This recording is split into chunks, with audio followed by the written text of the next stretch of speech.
Привет любителям и профессионалам! Сегодня у нас день эксперимента, ну и как видите, я уже вполне так себе неплохо подготовился.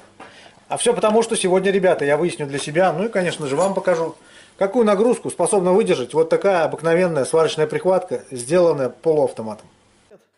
Опа! Ура! Потому что в голове у меня давно застряла информация, не знаю даже откуда, что вот эта самая прихватка выдерживает до 200 кг нагрузки.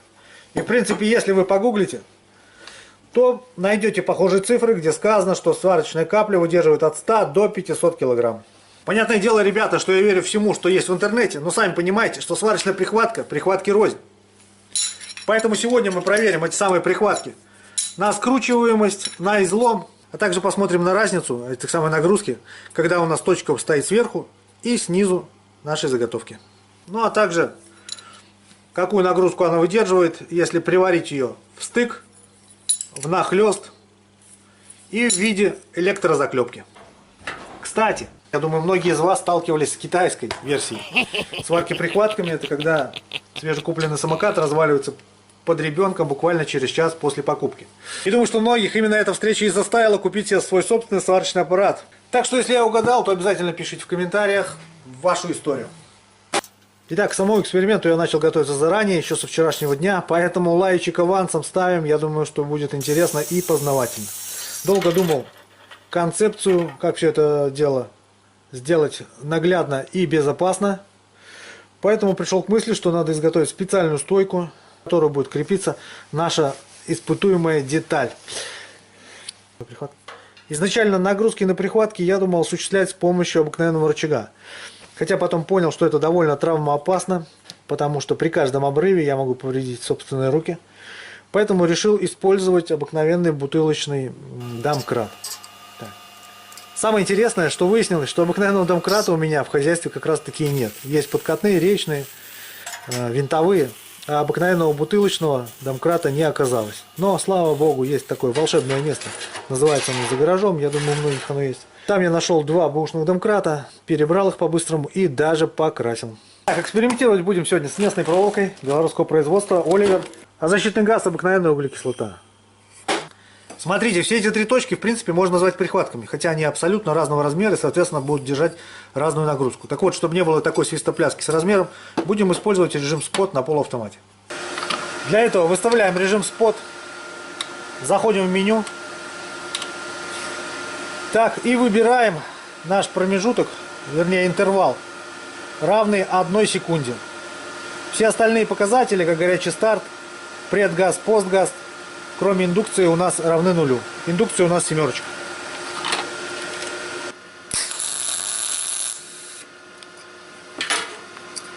Получаем вот такую небольшую, красивую, симпатичную прихваточку. Я думаю, самое то для эксперимента. Итак, как видите, стойку я даже немного покрасил. Она еще не засохла, липнет. Но я думаю, на эксперименте это никак не отразится. Закрепляем ее с помощью самодельных струбцов. Также берем трубу с приваренным квадратом, к которому мы будем крепить наши прихватки. И вставляем внутрь. Следующим этапом берем восстановленный ремболт и крепим его в стол.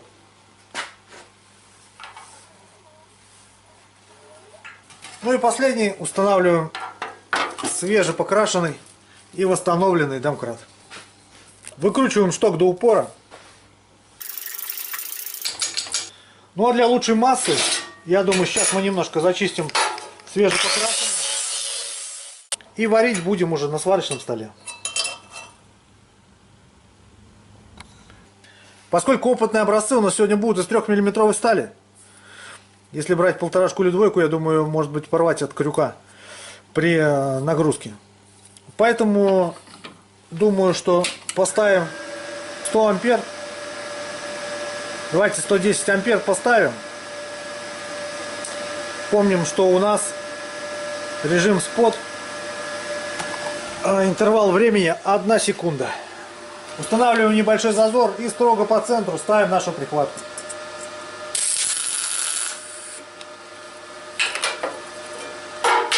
Вот такая прихватка у нас получилась.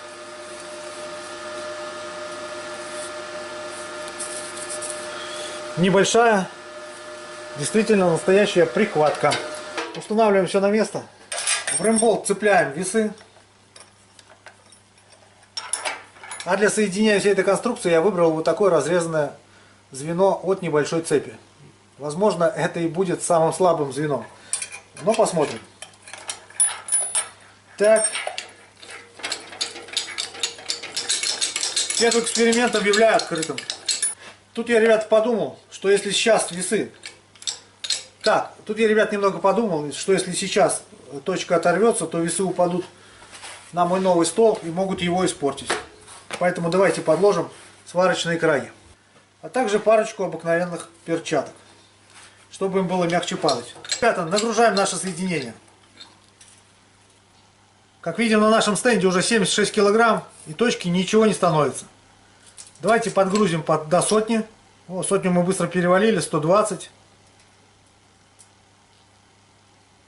135.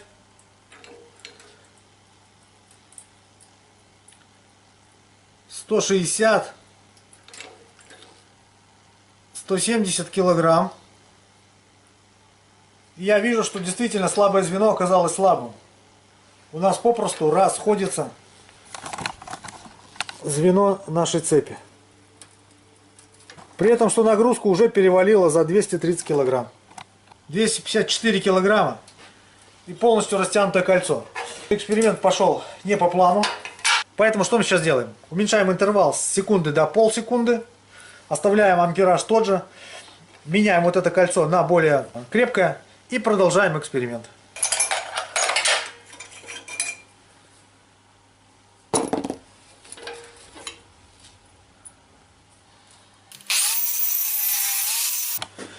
Так, по новой включаем наш сварочный аппарат.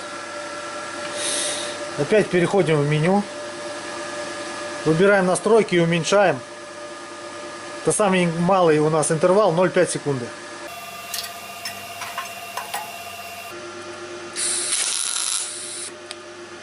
Хо-хо-хо.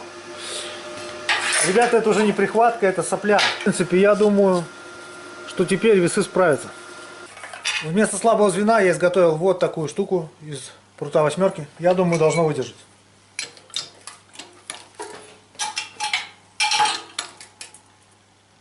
65 килограмм легко. 100 килограмм, ребята. С динамическими нагрузками она держит. Эта маленькая сварочная сопля способна выдержать такие нагрузки. Блин, вот я бы никогда не подумал, что даже такая маленькая прихватка выдерживает на разрыв 150 килограмм. Неужели мы дойдем до 200? Вы это видите, ребята, это не фотошоп и не монтаж. Это реальные, ребята, 207. Смотрите, что происходит с прихваткой. Ничего. Она спокойно держит эту нагрузку. Давайте посмотрим, до какой нагрузки наши держат весы. 220 килограмм, с ней ничего не происходит. Блин, я в шоке. Эта небольшая сопля выдерживает такие нагрузки. Все, наши весы сдались. Давайте попробуем до конца. Сможем ли мы вообще сломать эту самую... Ура! Мы ее сломали. Даже не прогрела до конца металл. При этом, блин, выдержала такие нагрузки. Да, я немножко, честно говоря, удивлен. Ну а теперь представьте себе, что если поставить нормальную, полноценную каплю, то я думаю, действительно, может быть, она 500 килограмм выдерживает. Но мы пока что будем экспериментировать с малыми весами, поэтому опять включаем полуавтомат. И делаем ту же самую прихватку, но уже внахлёст.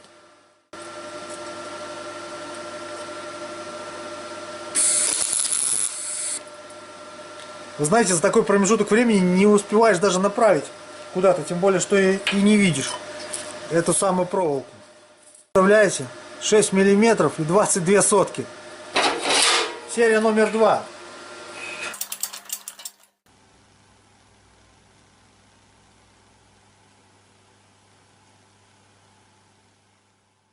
Итак, если делать промежуточные итоги, то независимо от того, как прихвачен металл, стыкали внахлёст, Главное, чтобы был небольшой прогрев и хотя бы небольшое соединение. И это соединение способно выдержать 250 килограмм. Я думаю, что если оставить это на ночь, то ничего не изменится. Возможно, из-за домкрата нагрузка упадет немного, но... Так, сама цифра остается прежней.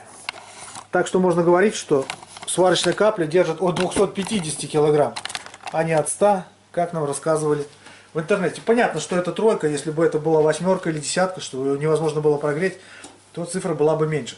Ладно, не будем ломать весы, сделаем прихватку сверху и снизу.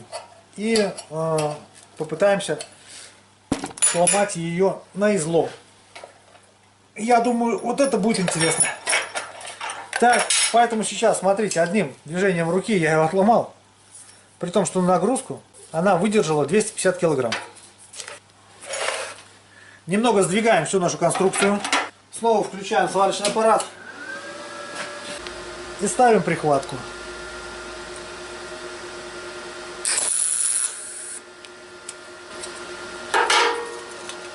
Опять получилась маленькая, компактненькая прихваточка. Поэтому я думаю, что теперь наши весы справятся. Так, угол у нас действительно здесь получился практически 90 градусов. Сейчас мы его подгрузим и будем смотреть изменение угла, а может быть сразу поломка или деформация. Итак, дальше по старой схеме. Так, подгружаем весы, к сожалению, длина стойки не позволяет, поэтому воспользуемся слабым звеном. Следует помнить, что здесь у нас получился рычаг. Соответственно, и нагрузка на выламывание будет гораздо больше, чем показания вот этих весов. Нагрузка стабильна. И помним про рычаг. 8 килограмм. Опять показания стабилизируются. Немного падают. Искривляется пластина. По-моему, все. Все, прихватка перестала держать нагрузку. Поэтому нагрузку примем где-то порядка 7 килограмм. Просто запомним эту цифру. Отламываем нашу прихватку. Вынимаем и зачищаем. Включаем аппарат. И теперь прихватываем все это дело только уже снизу. Я думаю, что показания по нагрузке изменятся где-то 2-2,5 раза. Почему-то мне так кажется. Ну да. Точка стоит. Блин, я вообще поражаюсь на эти прихватки, потому что металл практически не пригревается за эти полсекунды. А показывает такие результаты. Ладно, вставляем все на исходную. Выключаем аппарат.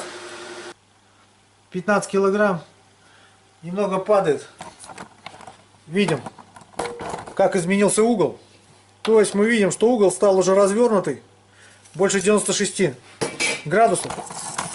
При этом по цифрам мы видим, что практически стабилизируется. Стабильна у нас нагрузка. То есть при таком креплении точно такая же сварочная прихватка держит нагрузку в 2 раза больше. А может быть и в 2,5. Давайте сейчас уже сломаем все это дело.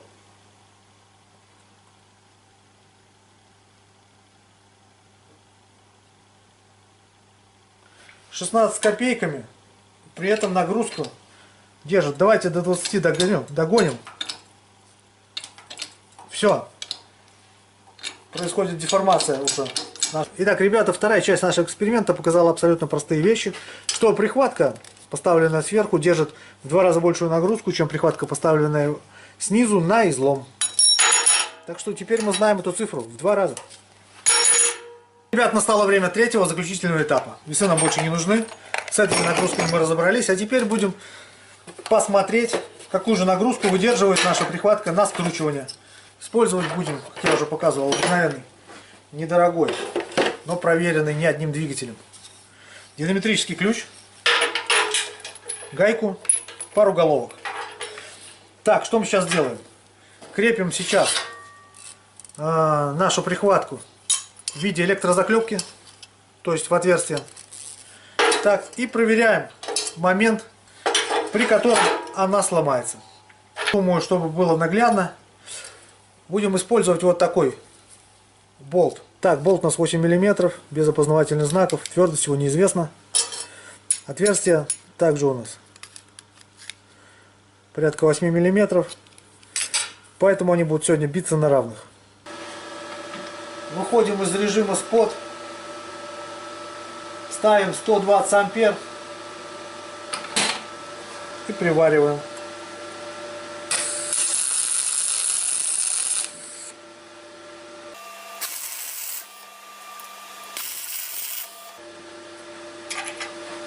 Ну и следом ставим электрозаклепку.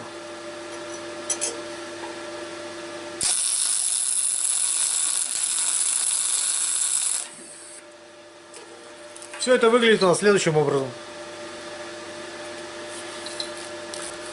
Ну а чтобы проверить на скручиваемость, ровно по центру нашей заклепки привариваем гайку. Начнем эксперимент по скручиванию, я думаю, с болта. Устанавливаем головку на 13 и смотрим, какую же нагрузку выдерживает наш болт М8. Итак, пока что у нас около 15 ньютон-метров. Все. Наша сыромятина сломалась на 15 ньютон-метров. Посмотрим, какую нагрузку выдержит теперь наша прихватка. Устанавливаем наш динамометрический ключ и смотрим на показания.